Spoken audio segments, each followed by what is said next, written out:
তো আমিও তোমাদের মতো নিজেকে আটকাতে না পেরে হট পিঙ্ক সেল থেকে বেশ অনেক কিছু অর্ডার করে ফেলেছি। তো চলো তোমাদের সাথে শেয়ার করি কী কী নিয়েছি। প্রথমে আছে মার্সের এই গ্রিপিং প্রাইমারটা, দেন নিয়েছি ভীষণ ভাইরাল এই মেবলিনের স্কাই হাই মাস্কারাটা। যদিও এটাকে ইউজ করার পরে আমি একটু ডিসঅ্যাপয়েন্টেড হয়ে গেছিলাম, কেন কি এর থেকে অনেক অ্যাফোর্ডেবল প্রাইস আমি বেটার মাস্কারা ইউজ করেছি।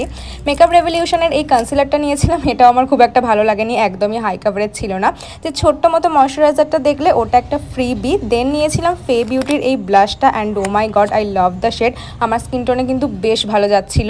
নায়কার এই আইব্রো মাস্কারাটা নিয়েছিলাম, যদিও এটাকে ইউজ করে আমার খুব একটা ভালো লাগেনি। আর এরপরে যে লিপস্টিকটা দেখছো এটাও একটা ফ্রিবি, কিন্তু এর শেডটা আমার বেশ পছন্দ হয়েছে।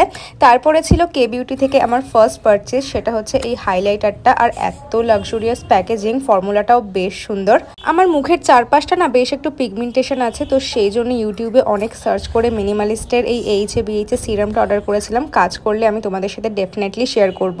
দেন পিলগ্রিমের একটা red wine night cream order করেছিলাম। এটা না আমি একবার আমার দিদির বাড়ি গিয়ে ট্রাই করেছিলাম, আর আমার এত ভালো লেগেছে, তো সেই জন্য আমিও অর্ডার করে দিয়েছি। আর এরপর আছে নাইকার একটা কম্প্যাক্ট, এটাও ওই মিডিয়াম কাভারেজ দেয়, খুব একটা হাই কাভারেজ ছিল না।